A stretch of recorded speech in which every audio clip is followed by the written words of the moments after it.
Coming to you from Farmer Dave's World Headquarters here in Drake, Massachusetts, I'm Stacey. And I'm Denise. And we're here to help you prepare your share.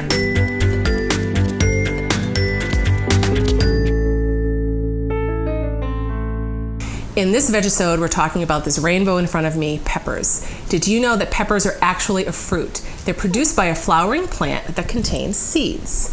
There are thousands of different types of peppers. The Scoville scale is used to measure the spicy heat of chili peppers in Scoville heat units. This scale is an approximation because it's dependent upon the sensitivity of the person eating the peppers. It was developed in 1912 by Wilbur Scoville, a pharmacist. This scale ranges from 0 for the green bell pepper to 2,200,000 for the Carolina Reaper, which is currently the hottest pepper available. Wow, Stacey.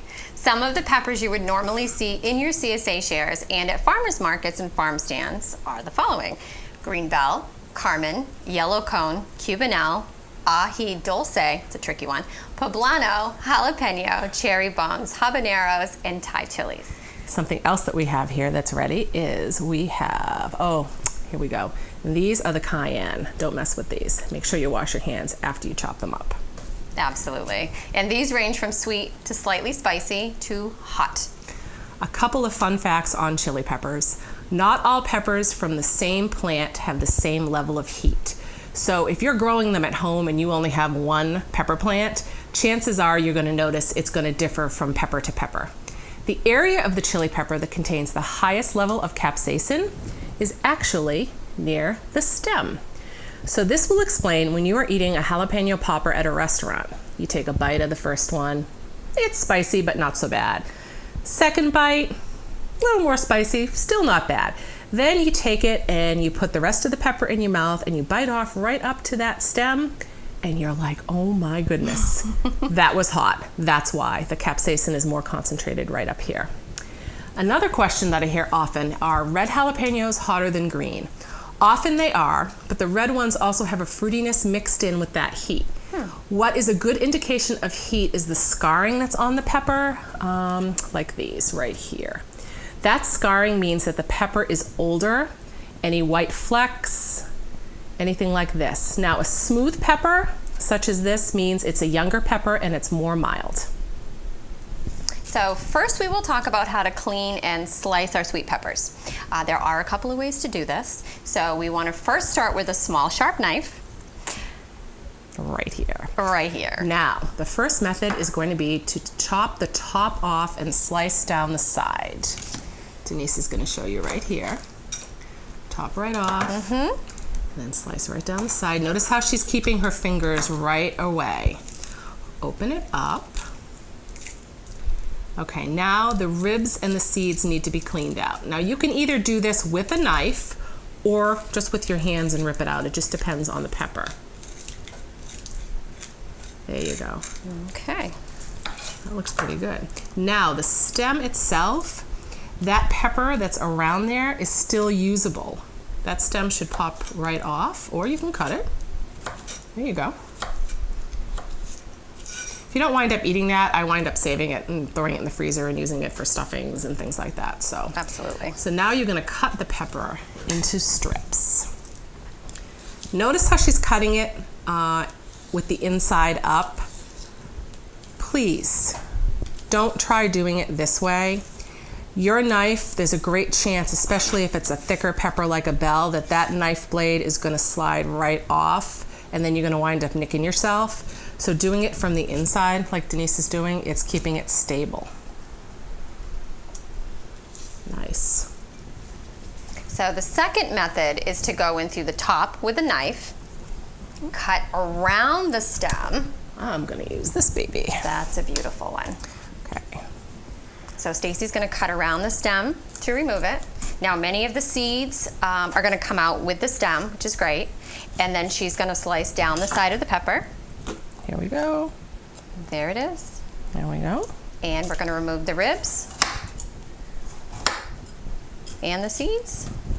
So this has a thicker flesh, so I am going to go in with a knife on this one. So you can see. Really thick amount of rib there. Those are the ribs. Pull that out. And then we're gonna slice. Same deal with this one. Inside up. Keep your fingers away. And slice. Excellent.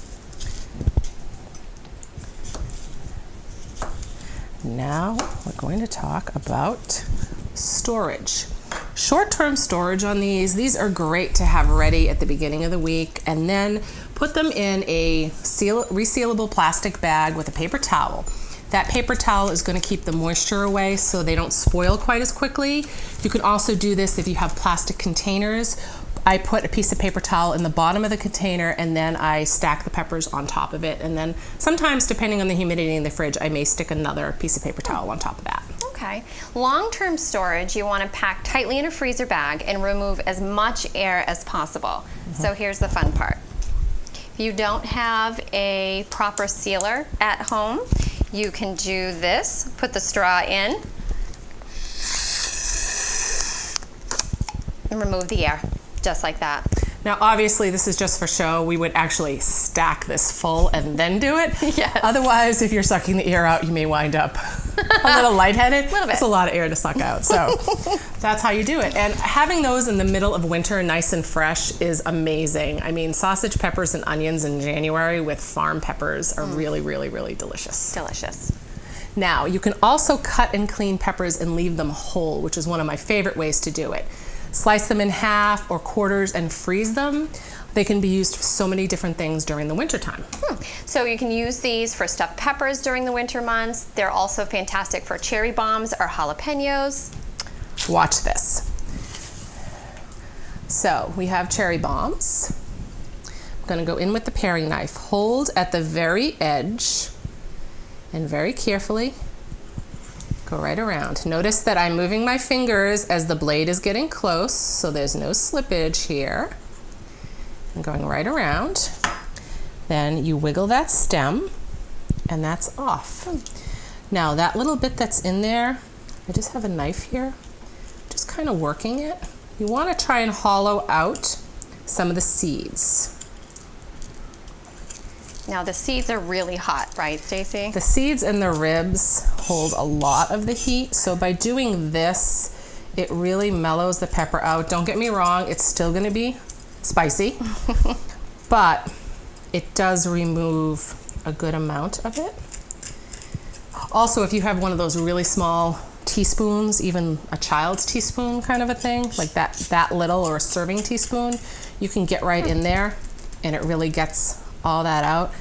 And look at how much space is left in there. So if you buy quite a few of these, sit down, get all these done. I recommend doing this with gloves, just so you don't wind up getting the oil on your hands and then you go and you rub your eye or something. Yes. Have a whole bunch of these done and then put them on a sheet tray in the freezer. They freeze whole, then you can bag them.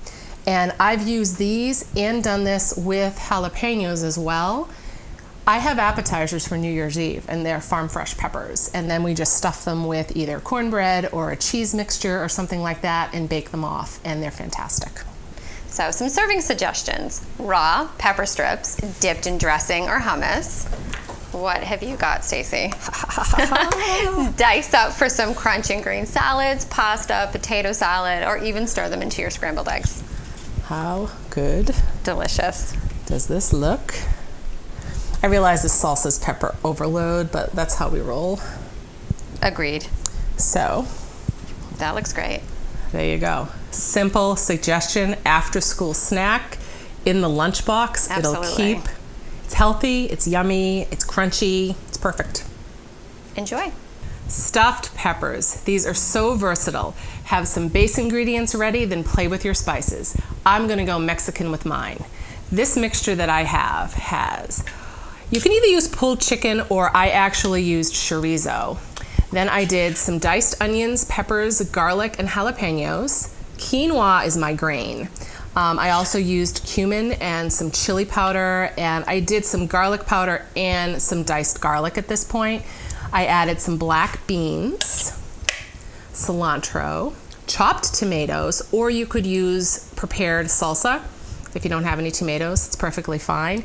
You want to make sure that the mixture isn't dry when you go to stuff your peppers. I also have some jack cheese for the top of them. Now, my peppers are the long variety. So what I did is I made boats out of them. I turned around and I just sliced the top right there. That top portion I also chopped up and I mixed with the quinoa for the stuffing, so you're not getting anything, you're not losing anything, in other words. I'm going to go in and stuff that pepper. That looks so good. You kind of have to finagle the bottom here because it is a weird shape. So just go in with a small teaspoon and pack it in there. There we go. Normally I leave the stem on because it keeps things from falling out this end, but the stem came right off on this one. So we'll just deal with it. It happens. All right, now when it's all stuffed, you're going to nestle them so that they stay upright while they're cooking. They're really close to each other. And then I'm going to take my cheese. I'm getting hungry already, Stacey. Cheese. Listen, Mexican sliced pepper, stuffed peppers, You really can't go wrong with this one. I'm all over it. And the thing is that a lot of people say, I don't like stuffed peppers, I don't like stuffed peppers. A lot of times it's a texture thing. They have this vision of stuffed peppers that were so overcooked that they were falling apart. And for a stuffed pepper, I like mine to have a little bit of bite, and also changing up the ingredients so it's not just a rice and hamburg kind of stuffed pepper. I mean, everybody likes Mexican, especially kids. They're all like, oh, let's go to the Mexican restaurant. Do a Mexican flavor on a stuffed pepper and see how that goes at home. It may just work for you. And there you go. Those look really pretty. They do look really pretty. All right, your turn. What are you doing? I have decided to go Italian with my peppers. Okay. So we did a spicy Italian sausage, and I did cut these out of the casing. We also did, let's see, a sauteed onion, pepper, garlic. Now my grain, I used a brown rice. And as you can see, we've got the peppers here. 3 of them already done. Now this is a bell pepper. Just went ahead and cut the top off, removed the ribs, the seeds, nice and clean. We're ready to go. So we're just going to use a little bit of a larger spoon. I've got a little more room to work with than those little guys. Yeah, you do. All right, let's get this in there. So we're just going to pack that in. That just smells amazing now that you started stirring. Right? Okay, so we're going to fill this guy. Now, if you feel that you're going to need a little bit more moisture, we can do a little bit of homemade tomato sauce, or of course you can do something store-bought as well. Just don't want that to dry out, so we want to keep this nice and moist. That looks like fresh. The foil will also basil. help too when you see how we're gonna bake this. Oh, that looks so good. I know. And then I'd use that as a dipper afterwards. Once the pepper's done, have that as your base Absolutely. on your plate. Now, if that wasn't good enough, mozzarella. I'll have extra on mine. Sure. This looks beautiful. Press that in there. Excellent. All right. That looks really, really Italian delicious. stuffed peppers. Now, how we're going to do this is the oven is going to be at 400 degrees. To keep them from drying out even more, here you go. A little bit of water. We're going to put some water in. You really just want to you don't want them taking a bath. Maybe about 1/8 of an inch of water on the bottom. Yeah, that looks about right. Fantastic. And it's not coming, it's just to add that little bit of moisture, that little bit of steam.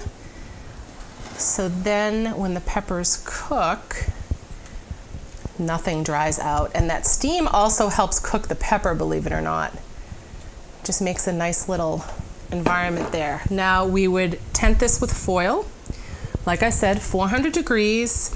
I would start checking, these are much thinner. I would start checking these at 20 minutes. Like I said, I don't like a mushy pepper. These have thicker walls. You can see that on camera right away. These are really healthy peppers. I would probably check these at 20, but they're probably gonna go at least 30. Just go in with a paring knife and just kind of stick them and see just how tender they are, and then you can decide maybe you want 40 minutes. It's your pepper. It's a great tip. All right, let's move these out of the way. Okay. Excellent. Next. Thank you. Oh, you're welcome. Next is roasted peppers and onions. This is one of those staples that is the beginning of most recipes, many recipes. These are definitely gems that can be used to top sandwiches, stuffed chicken, quesadillas, stir into grain dishes, sauces, and pizza. One of my favorite things with this is actually having the roasted peppers and onions and then shaved steak and then put it on a white pizza.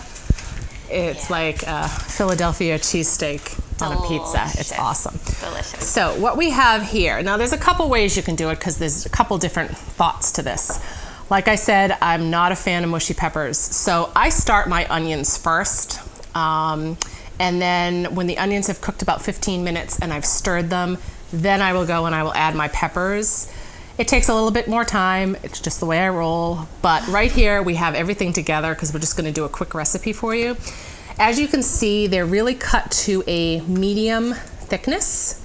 We don't want anything that's too thin because it's going to burn faster than it roasts. So you're going to get it more black than that light brown that caramelizes everything. So now we're going to add just enough olive oil so that it glistens and it's not swimming in oil. That looks fantastic. So we're going to preheat the oven to 400 degrees. Have a sheet tray lined with foil or parchment. We prefer parchment. Toss the sliced onions. There we go. There's our and parchment. Peppers onto the tray. Spread it out into a nice, even layer. That's fantastic.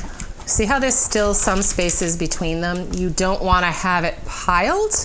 If you have it piled, it's going to steam. You're not going to get that nice roasted flavor, so we just want it just like that. That's interesting. That's a good tip, Stacey. So then we're going to put this in, and I would probably start stirring it about 15 minutes in. Then you might have to go another 10 minutes or something like that. Now, a lot of you have probably said, and I know this actually got said to me at a CSA pickup, the last time I cooked with peppers and onions, how come you guys didn't season it? Peppers and onions, as I'm talking to you with my oil hands here, peppers and onions have a really high water content, more so than some of the other vegetables. So when you salt something that has a high water content, it releases that water. So that's another reason why these would wind up steaming. They'll be seasoned, they'll be delicious, but they're not going to have that effect that we're looking for, which is that roasted edge, that caramelization. Beautiful. So last 5 to 10 minutes, that's when I season it. Excellent. So if you have a good amount of onions and peppers, you may want to split these up between 2 different trays and rotate those trays in the ovens probably about halfway through. Yeah, I think so. These are also really great as a make ahead. If you've got that oven on for something else that you're making and you have extra peppers and onions, throw it in on a tray. They freeze great. All you're gonna do is measure them out in 2-cup portions, put them in freezer bags, seal it almost all the way, and then roll that freezer bag to get the air out, and it's going to look like, it's going to be in a little circle like a cigar, and it's going to be your onions and peppers. Now that little bag will defrost quickly. Come home on a weeknight to make something, and it's like, oh, my meal needs a little something something. Pull that out of the freezer, throw it in a warm water bath. It's going to defrost like that. That's a great idea. In the oven, these will go. Excellent. So a variation is to add garlic cloves alongside the onions and peppers. My goodness, this looks good. Once the mixture is done, you want to mash the garlic, then add some chopped, de-seeded tomatoes, a tablespoon of Italian seasoning, and cook another 15 minutes or so on the top rack. So that is what we have going here. Now, we're doing a little dinner at this point. We have some pasta, some ziti already cooked. Delicious.